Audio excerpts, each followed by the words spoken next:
আওয়ামী লীগকে নিষিদ্ধ করা যাবে না।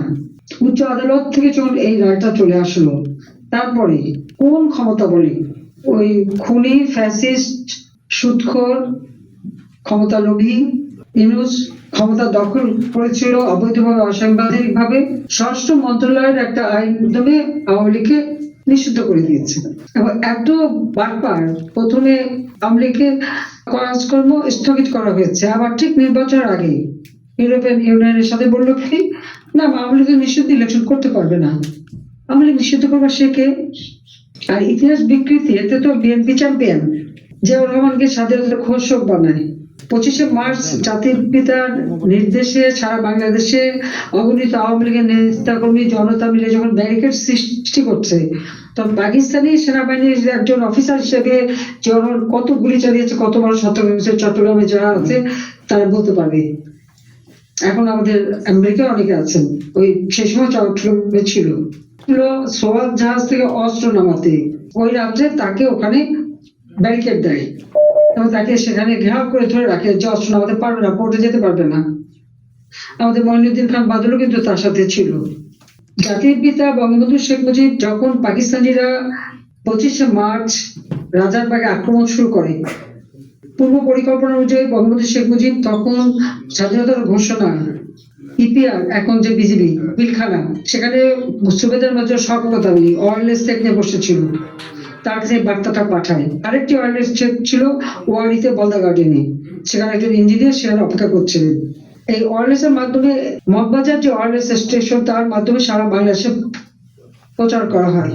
ওই এই বার্তাটা চলে যায় ওই পুলিশের প্রত্যেকটা থানা থেকে, আবার জেলায় ইউনিয়নে ওয়ার্ডে যে সংগ্রাম কমিটি করা হয়েছিল আওয়ামী লীগের নেতৃত্বে, এই বার্তাটা আওয়ামী লীগের সেই সংগ্রাম পরিষদের নেতাদের কাছে পুলিশ থানা থেকে এটা পৌঁছে দেওয়া হয়।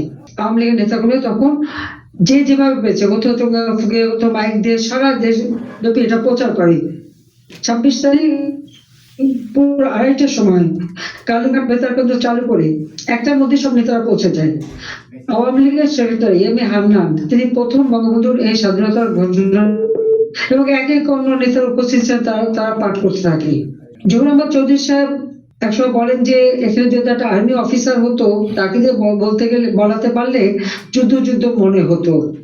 তবে সকালবেলায় জানা যায় যে জিয়াউর রহমানকে তারা ব্যারিকেড দিয়েছে, তখন তাকে ওখান থেকে নিয়ে আসা হয়। আমাদের মেজর রফিকের বইতে স্পষ্ট কথা লেখা আছে, তাকে নিয়ে এসে সন্ধ্যার সময় 7টার সময় 27 তারিখ 7টার সময় জিয়াকে ওই রেডিও স্টেশনে নেওয়া হয় এবং বঙ্গবন্ধুর এই স্বাধীনতার ঘোষণাটা সে পাঠ করে। বিএনপি যখন আগে দাবি করতো 27 তারিখে জিয়া ঘোষণা করেছে এবং 27 তারিখে তার রেকর্ড আছে, তখন সবাই বলতে শুরু করলো 26 তারিখ স্বাধীনতা, তার জিয়া 27 তারিখ ঘোষণা করলো কিভাবে, আর জিয়ার কি ম্যান্ডেট ছিল? তখন আবার বিএনপি তা তো নির্লজ্জ বেহায়া, তাদের তো লজ্জা সব নাই, তখন শুরু করলো না 26 তারিখ ঘোষণা করেছে। সে শুধু বঙ্গবন্ধু শেখ মুজিবের ভাষণকে বিকৃত করছে তা না, নিজের বাপের ভাষণও বিকৃত করছে, যেখানে জিয়াউর রহমান বলেছিল on behalf of Sheikh Mujibur Rahman একটু কেটে দিয়েছে। সবার সাথে করে, নিজের বাপকেও ছাড়লো না, বাপের সাথেও করলো, এটা হলো বাস্তবতা। আজকে আওয়ামী লীগ স্বাধীনতা এনে দিয়েছে। আওয়ামী লীগ 1949 সালে প্রতিষ্ঠা লাভ করেছে, তখন কোনো দল ছিল? বিএনপি তো অবৈধভাবে ক্ষমতা দখলকারী জিয়ার পকেট থেকে তৈরি করা, আর জামাত তো স্বাধীনতা বিরোধী, নিষিদ্ধ ছিল। ইতিহাস বিকৃতি বারবারই হচ্ছে। 75 সালের পর 21 বছর পর্যন্তই তারা এই বিকৃতি চালু। আওয়ামী লীগ ক্ষমতা আসার পর সঠিক ইতিহাস মানুষ জানতে পারে। আবার 2001 সালে শুরু করেছিল, আবার 2026 সাল থেকে শুরু। এদের মাথার মধ্যে কি আছে আমি বলতে পারবো না, কারণ আজকে যদি আপনারা এখানে আছেন, যত মিডিয়া আছে, রেডিও টেলিভিশন, 1971 সালে 26শে মার্চ 27শে মার্চ প্রত্যেকটা পত্র পত্রিকা সব জায়গায় কিন্তু এটা ঘোষণা দেওয়া আছে যে বঙ্গবন্ধু শেখ মুজিব স্বাধীনতার ঘোষণা দিয়েছেন এবং তারপর তাকে গ্রেপ্তার করা হয়েছে। বঙ্গবন্ধু শেখ মুজিব নিজের জীবনের ঝুঁকি নিয়ে সন্ধ্যার সময় সমস্ত নেতা কর্মীদের বলে দেন কোথায় যেতে হবে, কি করতে হবে, সমস্ত ঘোষণা দিয়ে দিলেন, কিন্তু তিনি বের হলেন না। যখনই পুলিশ ফাঁড়ি রাজারবাগে এই পাকিস্তান আর্মি আক্রমণ শুরু করলো, সেই সময় বঙ্গবন্ধু এই স্বাধীনতার ঘোষণাটা দিয়ে দেন। হাজী মোর্শেদ সাহেব তখন ছিলেন, তিনি আবার ওটা পড়ে সেই দেশি বিদেশি বিভিন্ন সাংবাদিকদের পড়ে শোনাতে থাকেন ঘোষণাটা। তারপর তাকেও পাকিস্তানের আক্রমণ করে এবং আমাদের 32 নম্বর আক্রমণ করে। কারণ ইউনিভার্সিটিতে আক্রমণের এরা গণহত্যা শুরু করে। সেখানে ইউনিভার্সিটির ছাত্র রোকেয়া হলে যে মেয়েদের উপরে অত্যাচার, শিক্ষকদের গুলি করে হত্যা করে, পুলিশ ফাঁড়িতে পুলিশরা বিরুদ্ধের সাথে লড়াই করে, পিলখানায় তারা আক্রমণ করে সেই সুবেদার মেজর শওকত আলী এবং তার 3 জন সাথী নিয়ে, যারা ওয়্যারলেসের মাধ্যমে এই বার্তাটা সব জায়গায় পৌঁছে দেন। তারা কিন্তু তখনও এই বার্তা প্রচার করে যাচ্ছে, ধরা পড়ে, অত্যাচার নির্যাতন করে তাদেরকে হত্যা করে এবং এরপরে 32 নম্বর তারা আক্রমণ করে। 32 নম্বর যখন আক্রমণ করে, একটা গুলি এসে পড়ে বিছনার উপরে রাসেলের পায়ের কাছে, আর তাড়াতাড়ি রাসেলকে টেনে নিয়ে ড্রেসিং রুমের মধ্যে ফেলতে দেয়। মা চলে যায়, জামালকে খুলে নিয়ে আসে। ওরা গুলি করতে করতে উপরে আসে, তখন আব্বা নিজে দরজা খুলে বের হয়ে বলে স্টপ ফায়ারিং। তার ওই সাউন্ড শুনে ওরা থেমে যায়, তারপরেই তারা বেরোনে এগিয়ে আসে। তখন যে কমান্ডিং অফিসার ছিল কর্নেল, সে তখন তাদেরকে থামায়, বলে হল্ট করে তাদের থামায়। কিন্তু যখন বঙ্গবন্ধুকে নিয়ে যায়, ওরা পিছন থেকে তার পিঠে আঘাত করতে থাকে বন্দুক দিয়ে, যেটা তিনি ডেভিড ফ্রস্টের সাথে ইন্টারভিউতে এই কথাটা বলেছেন। আজকে স্বাধীনতার ঘোষণায় আবার বিকৃতি শুরু হয়েছে। আপনারা একটা কাজ করেন, সোশ্যাল মিডিয়াতে ব্যাপকভাবে প্রচার শুরু করেন, বিএনপির নেতা কর্মীদের বলেন যেগুলো একটু শোনো তোমরা। কোথায় ছিল একটা মেজর? ওই মেজরকে প্রমোশন দিয়েছে আমার বাবা বঙ্গবন্ধু শেখ মুজিব। মেজর থেকে কর্নেল, কর্নেল থেকে ব্রিগেডিয়ার, ব্রিগেড থেকে মেজর জেনারেল, প্রমোশনটা আমেরিকার দেওয়া, সেটা ভুলে যায়।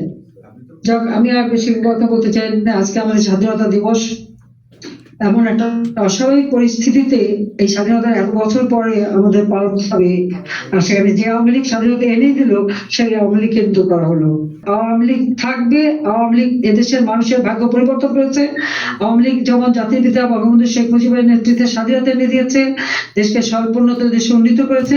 এই আওয়ামী লীগই 2008 নির্বাচনে জয়ী হয়ে 9/2009 সরকার গঠন করে 2024 সালের আগস্ট পর্যন্ত বাংলাদেশকে উন্নত করেছে। 2021 সালে যখন আমরা জাতির পিতার জন্মশতবার্ষিকী এবং স্বাধীনতার সুবর্ণ জয়ন্তী উদযাপন করি, তখনই বাংলাদেশ গ্রাজুয়েট হয়েছে উন্নয়নশীল দেশ হিসেবে। কিন্তু এই খুনি ফ্যাসিস্ট ইউনূস আর এই মানে আমি কি বলবো, খুনি, অস্ত্র চোরাকারবারি, গ্রেনেড হামলাকারী, দুর্নীতিবাজ, মানি লন্ডারিং, সে এসব ক্ষমতায় আবার ইতিহাস বিকৃতি শুরু করেছে। ছোট্ট ছোট্ট কোমলমতি শিশুদের মিথ্যা কথা শিখাচ্ছে। আমরা কি 1400 লোক খুন করে ফেলেছি, আজ পর্যন্ত নাম দেখাতে পেরেছে জাতিসংঘ? নাম তো দিতে পারেনি, কারো দিতে পারবে না তারা। আমার নামে যখন অপবাদ দিয়েছে, অবশ্যই নামগুলি তাদের প্রচার করতে হবে এবং বলতে হবে, আর নয়তো এটা উদ্যোগ করতে হবে। 10,000 নেতা কর্মী আজকে নির্যাতিত এবং তারা হয় তাদের হত্যা করে ফেলেছে, গুম করে ফেলেছে লাশ, কারাগারে নির্যাতন করে করে দেশ আওয়ামী লীগ নেতা কর্মী হত্যা করেছে। ঘরে ঘরে ঢুকে সংখ্যালঘু সম্প্রদায়, আওয়ামী লীগ এবং স্বাধীনতা মুক্তিযোদ্ধা, তাদের অপমান করা হচ্ছে। ইনশাল্লাহ দিন একদিন ফিরে আসবে। এই বাংলাদেশকে আমরা 2041 সালের মধ্যে স্মার্ট বাংলাদেশ হিসেবে গড়ে তুলে জাতির স্বপ্ন পূরণ করবো। বাংলাদেশের মানুষের মুখে হাসি ফোটাবো।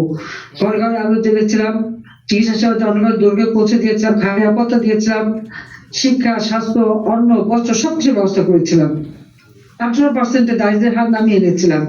হত দারিদ্র 5% হত দারিদ্র নামিয়ে এনেছিলাম। আজকে দারিদ্রের হার বেড়েছে, হত দারিদ্রের হার বেড়েছে। আজকে নিম্নবিত্ত মানুষ, মধ্যবিত্তরা, নিম্নবিত্তরা একেবারে মানে দারিদ্রের সীমায় পৌঁছে গেছে। যেখানে 5 কোটি মানুষকে আমি মধ্যবিত্তে তুলে এনেছিলাম, আজকে 6 কোটি মানুষ নিম্নবিত্ত হয়ে গেছে। কিন্তু এই অবস্থা চলতে দেওয়া যায় না। বাংলাদেশের জনগণের গণতন্ত্র ফিরিয়ে আনতে হবে।